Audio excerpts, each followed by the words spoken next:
What's up, guys? Welcome to another episode. This is episode 3 of the Revlutn Podcast. This is Levi Scrivener, and this is Aiden McCormick. And today's topic is? Today's topic, we're going to be talking about the word influence, kind of what it's been turned into, and kind of what we think it should actually mean. This is a spicy one. This one might make some people mad, but yeah, we might get canceled for this. That's the fun of it, right? That's why else are we doing this? Currently, Todd is shaking, so hopefully he doesn't have an anxiety attack on the pod. It's also like 2 degrees here. Yeah, it's been freezing. I think it reached like negative 15 this week. It's warming up this weekend, which is nice, but being a content creator, like, you don't even want to go outside to like do anything. So I've definitely haven't been shooting a lot of content lately, outside anyway. I feel like my camera would like freeze. I think it'd die. I think it'd probably work for about 3 minutes. Yeah, the battery would just die super quick. Yeah. Yeah. I mean, aren't there cameras that are made for super cold stuff? Well, I think mine should be fine because it has like the weatherproof seal, but I mean, it's negative 15. Nothing works when it's. I mean, my car barely turned on. My door, because it rained when the storm came. Dude. It rained first, and then I had the parking top in my garage, so it iced over and then snowed on top of it. And so I went to go to the gym on Wednesday, and my doors were shut, frozen, and I had to like punch it to like get the ice to break. If you guys saw this guy's car, the inside looks like a garbage can. It is the dirtiest I've ever seen. There's like cane sauce, little things, packets right on the top there. Hey, it gets me from point A to point B sometimes, and about the majority of the time. It's in the shop a lot, but it's a Jeep. Chryslers make terrible vehicles. Yeah. They're utility-wise very effective, not the best manufactured vehicles. Yeah, don't buy a Jeep. So don't be a Jeep ambassador. No. Don't be an influencer for them. But if you live in Colorado, that's a lot everyone drives is a Jeep. Jeep or Subaru.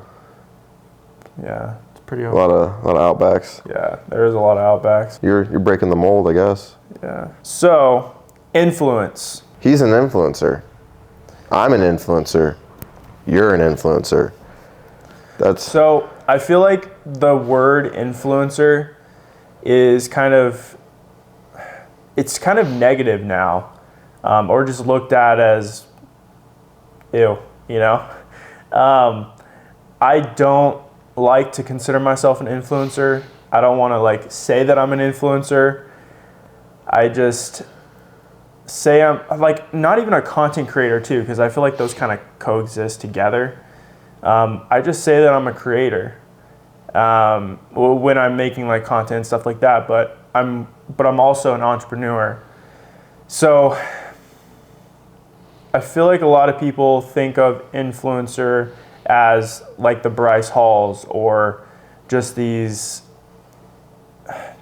people like dancing on camera when it comes to TikTok and like the whole like, you know, the nadir, whatever the fuck it's called.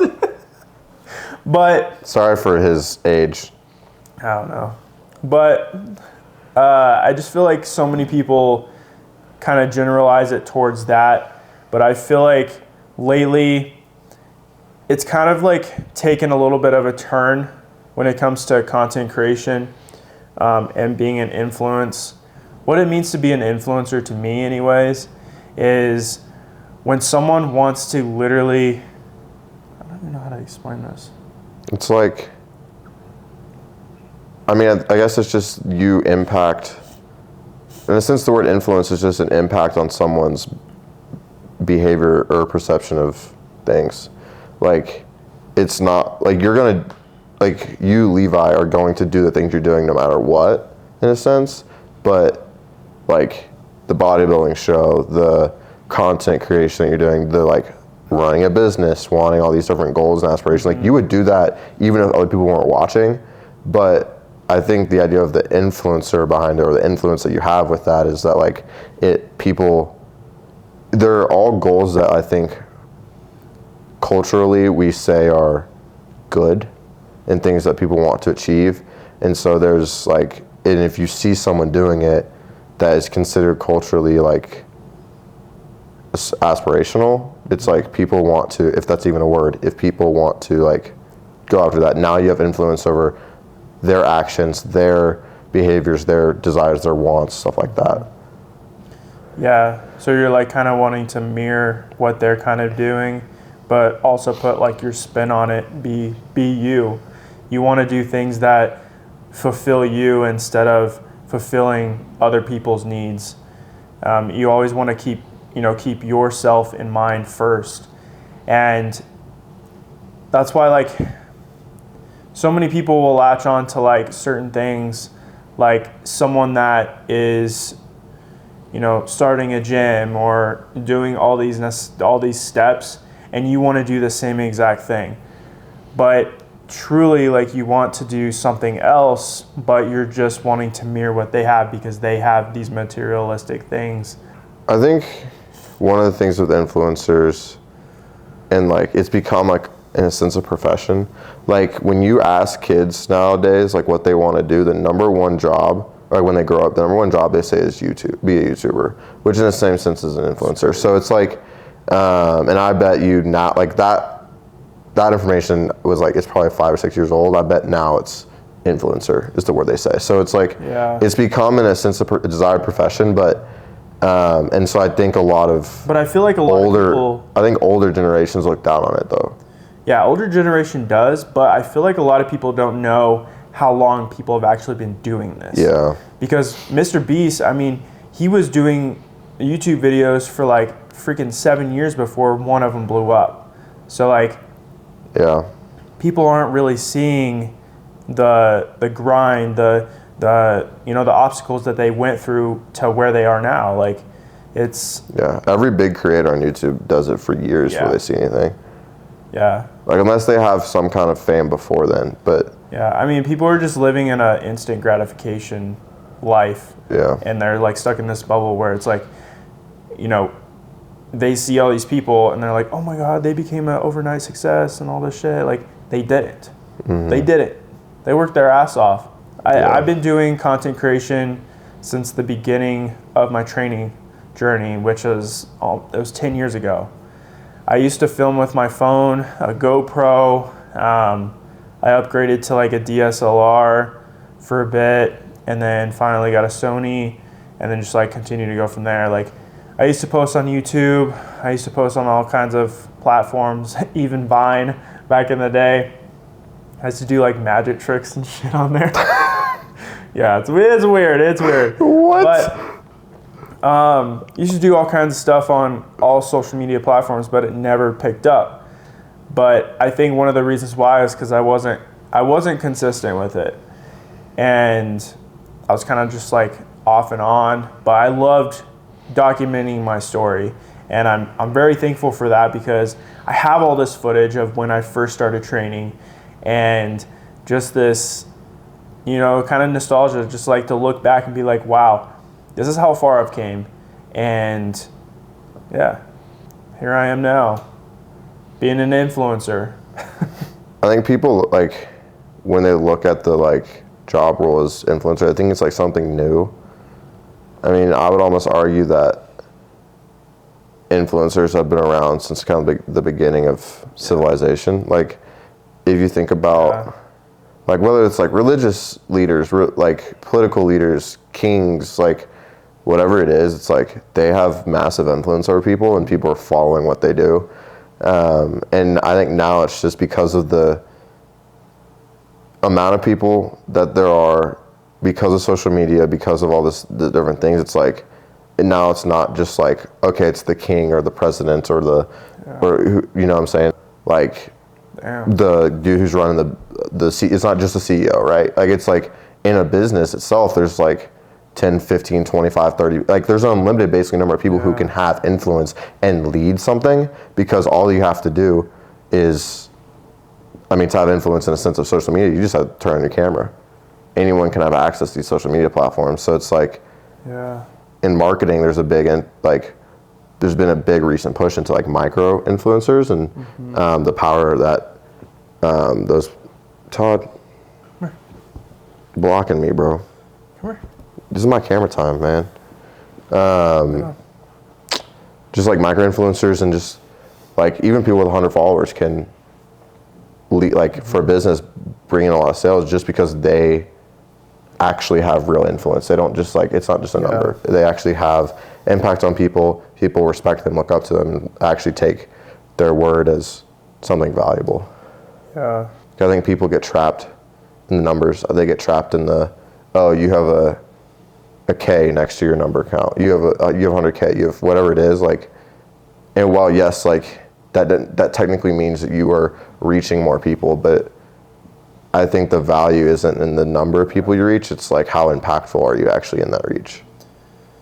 Yeah, like I always think of it as I have 70-something thousand followers, and I put those all inside of an arena, and I walked out in the middle. All of those 70,000 people are looking at me. I think of it like that. Like, am I influencing at least 10% of those? Or even 5 or even 1%. I mean, shoot, even if it's just like one person and that I'm inspiring, that right there is fulfillment in itself. My ultimate goal is to inspire as many people as possible. If that's through fitness, if that's through business, if that's through just life, that's just something that I've always like had in my plan. And I wouldn't say like I never thought I was gonna become like big on social media, but I always wanted to be. And it kind of all changed when I started creating a like vision board. I ended up creating vision boards when I was young, and I never really like stuck to them and like really put in a lot of effort into vision boards. But I ended up going to Walmart one day. I ended up printing out pictures of every single thing that I wanted in my life. And one of them was become an influence. Be someone that actually wants to look up to you. So I picked up my camera. I just kept on filming anything and everything. Even if I was a little chunky, I would film it. It didn't matter what it was. And I would just document it. And then one day I posted one video and it freaking popped off. Just from being consistent on my craft and just learning as I go and falling forward, I ended up becoming, I gained literally 30,000 followers in like, shoot, it was like a week, not even. Yeah, it was like a week and a half. It was so quick. So, and then I was getting all this recognition. I was getting people saying, dude, you inspire me to get in the gym. You inspire me to start my own business and stuff like that. That's what I wanted. That right there is the taste of influence and inspiring. And I always like go back to that, and I remember that because that's what made me like who I am today is those little videos, those videos that maybe got 100 views or 200 views would influence or inspire someone to start their journey. And that's why like I don't really look at views or likes and follows and stuff anymore like I used to, is because as long as I'm inspiring one person, that's all that matters. That's all that matters. So my suggestion is like, if you're wanting to blow up on social media, don't think of followers and likes as just a number. Think of them as an actual person behind the think of them as an actual person behind the screen. And I think things will change for you. I mean, I think also like we've kind of been focusing a little bit on like social media influencing, but I think one of the biggest, and we kind of touched on this last podcast when we talked about community. So if you haven't listened to that, go ahead and go listen to that round 1 or 2. It's really good. But the influence that I think the Rev team has, or just anyone in general in their local gyms or in their local community, it's like, that's where you really get to see the actual impact. Like, you get to hear you get DMs, you get whatever, but it's like, you don't see it in action. I think when you get to see like how your efforts and just how like, and the people who get to see you like off camera day in, day out, those are the people that you have the biggest impact on. And I think people think like, oh, I don't have a following on Instagram. I don't do social media. Like, there's a lot of people who don't, right? But they still have opportunities to be massive influences in people's lives and potentially change someone's life for the better just by being themselves and being like doing the hard work and having people see it, right? Like, I mean, if you go to the gym at the same time for consistently, like, they're going to be the same people there. They're going to be inspired by your work. Even if you don't think they are, like, trust me, like, they are. I'm inspired by this, like, the people who I see in day out in the gym, just because it's like, all right, like, if they're going to show up, I want to show up kind of thing. And I might not even know their name. I just know their face, but I know that they're consistent, so. Yeah, like, what's crazy is, like, we could be in a gym every single day and see the same person every single day and never talk to them. And you know they're a freaking hard worker because they're in there every single day, just like you. And like, what I've kind of realized is that we need to show appreciation to random people. Lately, I've been just saying what up. Hey, dude, you're looking good, man. Good shit. Like, I see you in here every single day. Your shoulders are growing, man. Keep it up. Like, those little things, like, right there. I feel like, in a sense, they might not know you or they might know you. Like, you're influencing them by just saying those little things like that, because maybe they probably never heard that or like something like that. It's just like doing those kind things to people is just very powerful, because you never know that could probably make their whole day. And, you know, it's way more than just social media and stuff like that. I feel like a lot of people have lost the edge when it comes to like talking to people in person. You know what I mean? Yeah. Like, I feel like, and also too, it's just like people are scared to talk to people that have a K at the end of their fucking follower count. Like, I feel like that's something that happened to me. A lot of people won't approach me because I have a K at the end of my follower count. And I feel like that's stupid. That's why I say hey to as many people as possible, and I make it known that like we're all approachable, man. I'm literally the same guy that just picked up the camera last week. And it's just, I love documenting my journey and stuff like that. And I want people to pick up their camera as well and start documenting. And don't be scared to start, because as soon as you start, it's gonna be an infection that you're gonna love it. You're gonna love documenting and sharing your journey, and then you're gonna start getting people that want to lift with you or just talk to you and just see like the tribulations and stuff that you've been through, and like how far you've come and stuff like that, and like hear your story, and in turn like ask what their story is, and then tell them to start documenting it. Because you never know who you're going to inspire when you start. You never know. I mean, even if you don't love it, like, you don't have to do that to influence, but it's like, it does lead to more influence in a sense. Mm-hmm. It leads to more visibility of what you're doing, which I think there's positive and negative aspects of that. But from it, if you are solely focusing on influence, I think the more visibility you have, the more influence in a sense, or maybe not more influence, more potential for influence.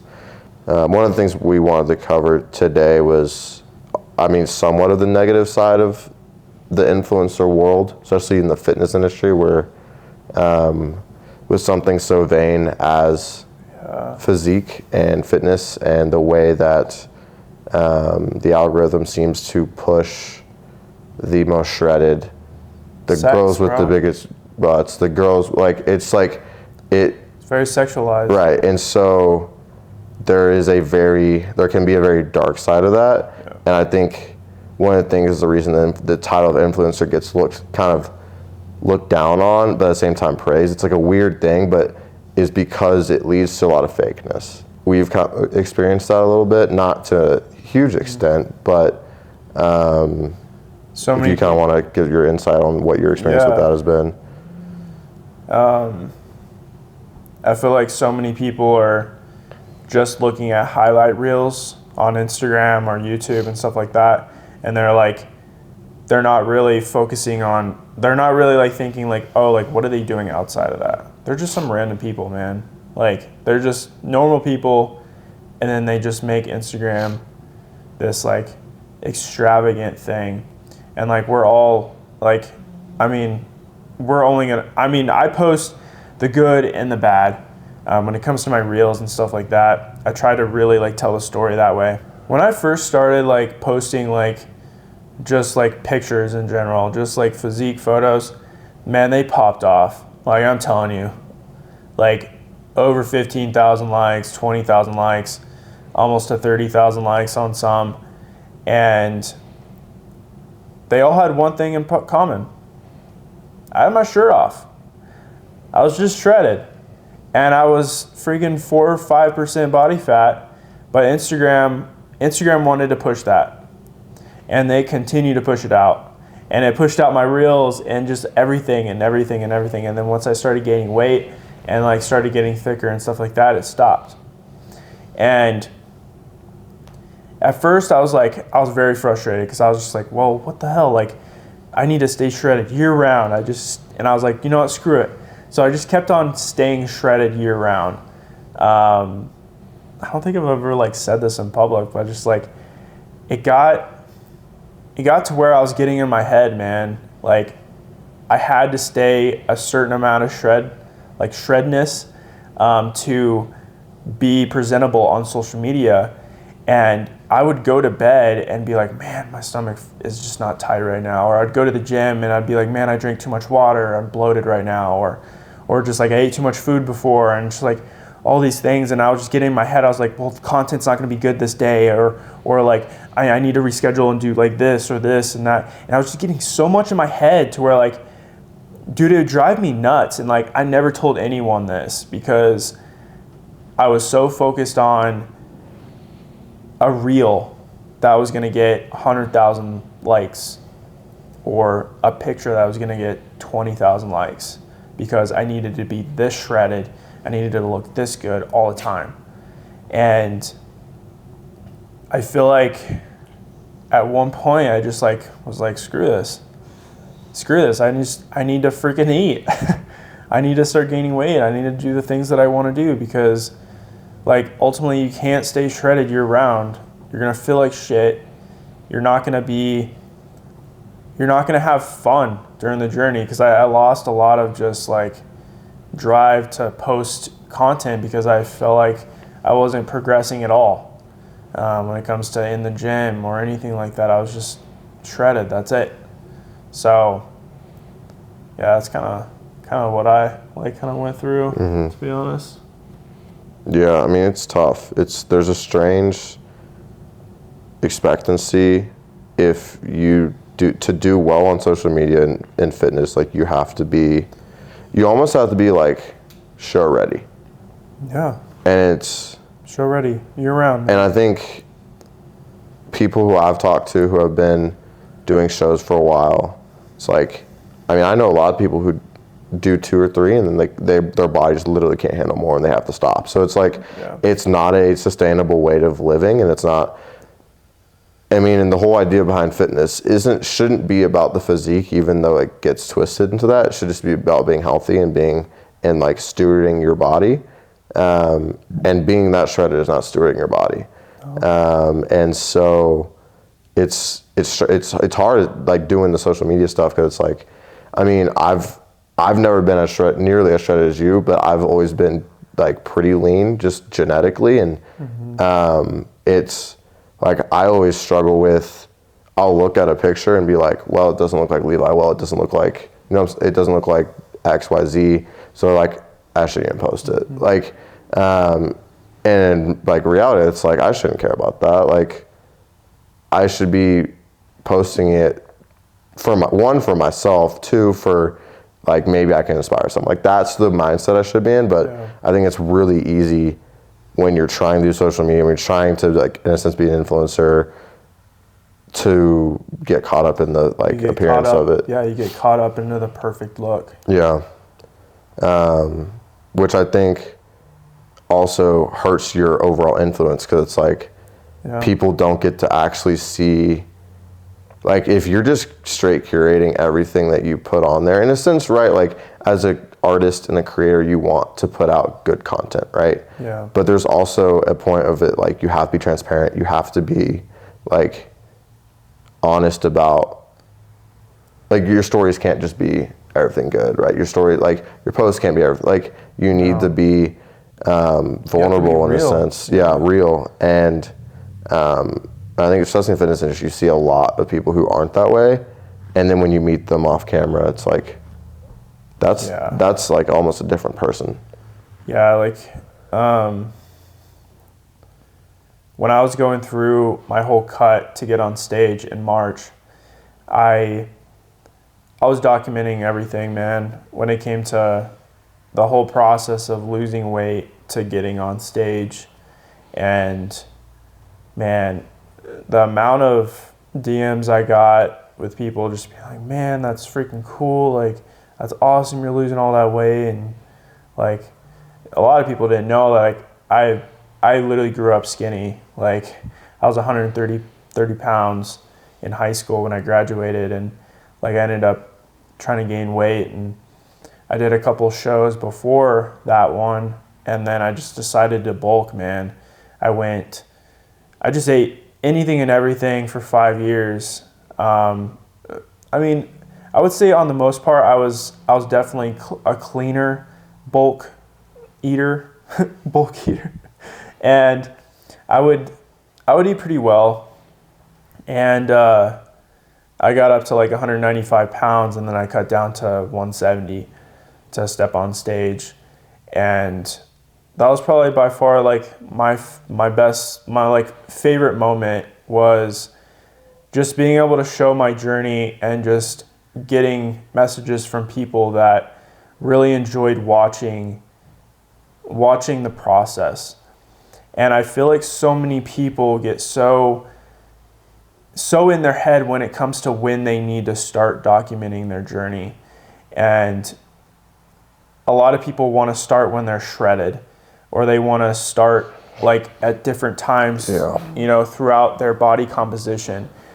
And why not document every single piece of it, from cutting to bulking to cutting again?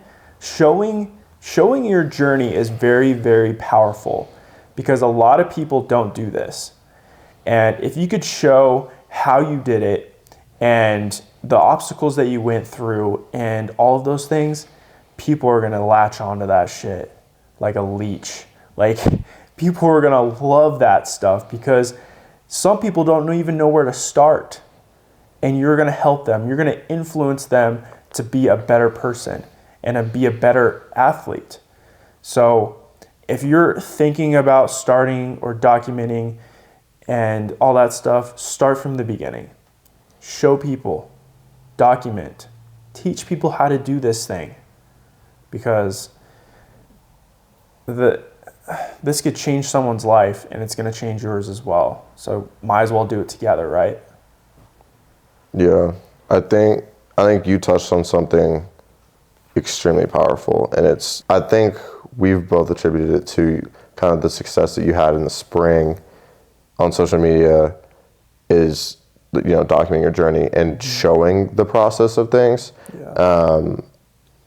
I think, and they talk about this a lot, but BPN, it's been one of the secrets to their success, and Nick Bear's success has been him showing his journey of, starting BPN and all that, and his personal like journeys on ultrathons, and now he's doing a bodybuilding show and all that stuff. But And when it relates to influence, like that's truly how you actually influence people's lives in an effective way, in a positive way, in a, like, I think it's the correct way to do it, right? I think the being fake, I think the curating everything, the show, like waiting to be shredded, waiting to like be, okay, like I'm 220, like all muscle. Like if you're waiting for that, you're never going to get to it and you're never going to really influence people. And so it's like, you have to just show the journey of it. I mean, I wish I was super small in high school. And so I like hated taking photos. If anything that's like a photo of me, someone else took. Like I just didn't want to take my own photos. Didn't want to even have my own photos of me on my phone just because I didn't like looking at myself. And so, but now I don't have like, I mean, I wish I did from a content standpoint because it's like transformation stuff does so well, but I wish I had like transformation videos. I just don't, but it's because it's like, I didn't want to take photos or even like look at myself when I didn't like the way I looked. But it's like, I should have, looking back on it, it's like, man, if I had just documented my journey, it's like, not only would I, from a number standpoint, I'd do better, but it's like, I'd be able to tell my story better and be able to influence and inspire better. Well, and like, nothing has to be scripted. Shit, I've messed up about freaking 20 times throughout this whole podcast. Like, you have to go off script. You have to be raw. You have to be vulnerable and really show emotion, because you can't just be this like strict person all the time. Like, people are going to relate to you when you start showing vulnerability, because a lot of people just want to be strong inside and they don't want to let it out. But man, we're creatures, man. Like if you're a man, like it's so frowned upon to be emotional, but like in a sense, like you have to be, because when you show emotion, you show like all those things, you're going to be able to relate to so many people and you're going to be able to help them as well. So that's something that I've like really thought about a lot more, is like lead with passion. And passion is just so freaking powerful, man. Like, and you could just see in people's voices that they're passionate about, influencing or just like sharing their journey. And like they're posting every single day. Like that shit gets me crazy, because like you could see the passion in their eyes, and they're literally reaching a broad spectrum of people. And it's just, it's an amazing feeling, like seeing a lot of creators get out there and be emotional and just be vulnerable and tell their story and not be afraid of people talking shit. So if you're thinking about doing it, like, do it right, be vulnerable, tell your story, and have fun with it, man. Enjoy the journey, because it's not this like just quick 100,000 followers. It's a grind, man. You might be doing it for freaking 5 years before you make it. You never know.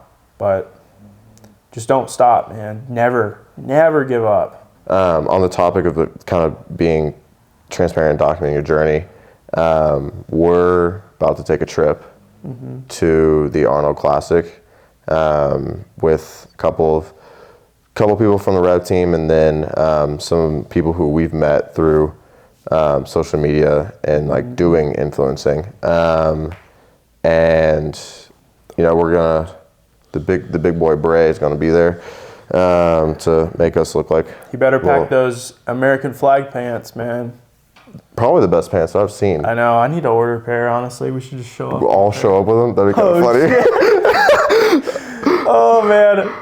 Fuck. If we can get them in time, I might buy some. That'd be sick. We're going to have a couple guests on the podcast, which will be they'll be our first guests. That's nice.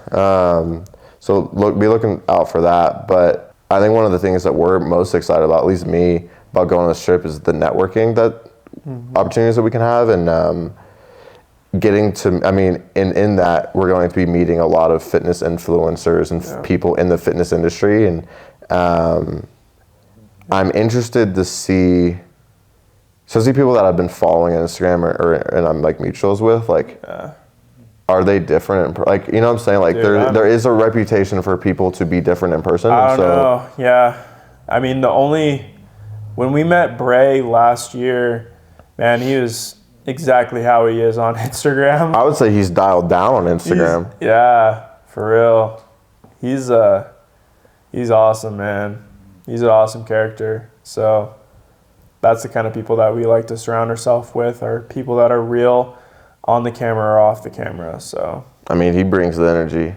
I mean, it's hard to even I think for him to get his energy across through a camera. Oh, dude. But it's like in person. I mean, he's one of the jump on a live with that guy. Oh yeah, that's where you feel it. He's something else, man. But yeah, it's like those are the type of people we want to be around. The realness. I mean, that's who the people want to be around. I mean, it's who you should want to be around. It's like, I mean, there's the saying of the 5 people you spend the most time with are kind of who you're going to become, and it's like exactly. And the reason that's true is because they have influence over you, and so you have to pick and choose, and whether that's like who you physically spend time with or it's who you spend time with over on social media. It's like you got to choose. So it's like it's interesting choosing who I want to be kind of friends, or who I just have become friends with on social media. Of like, I mean, it's somewhat of an echo chamber because of how just the algorithms work, but it's also like like-minded people get drawn together, whether it's in person or in social. So exactly. But yeah, it's gonna be fun. It's gonna be good to document the trip, show, and like, I mean, we're all making sacrifices to go, so it's not just like, oh, this, like we could shoot it and edit it in a way of like, oh, this is like a trip that's like influencer trip or whatever. It's like, but it's like, I mean, we're obviously going to enjoy ourselves. Like, it's a good vacation for us, but it's also like we're going for work. We're going to as an investment in our futures. We're going to network, to meet people, to just put the word out of Rev further, of Nutra, of like whatever we're there to represent. So, and I think we're gonna, and how we document, how we edit, we want to show that. We want to show the 12 a.m. flight, the tiredness behind it, like, I mean, for me, like, I have to sacrifice a lot of my earlier week from a school standpoint, and like I have exams early that next week, but it's like, like I'm gonna be studying on the plane. So I think, but we want to show that because we want to be real. It's gonna be a fun trip. I haven't been since 2020, and they ended up like shutting it down like 2 days before.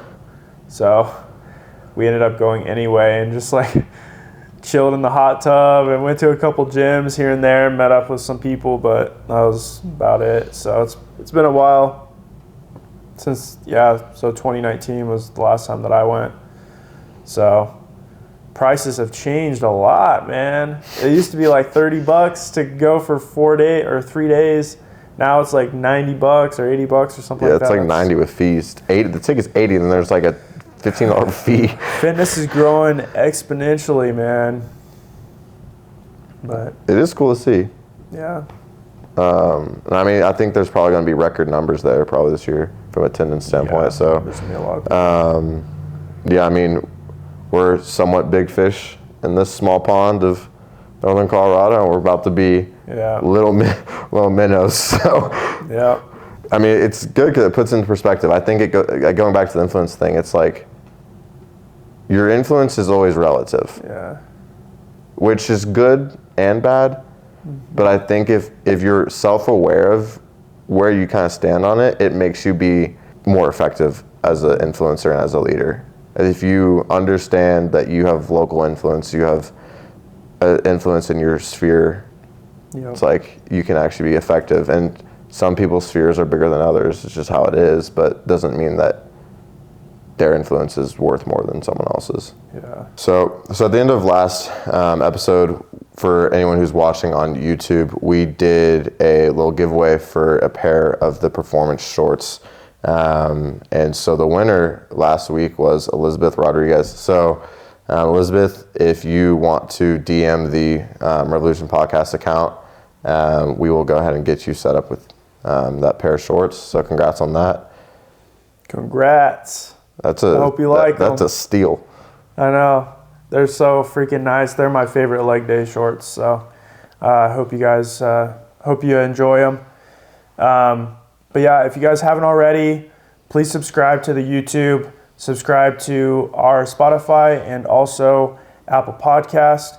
And we look forward to coming out with the next episode next week.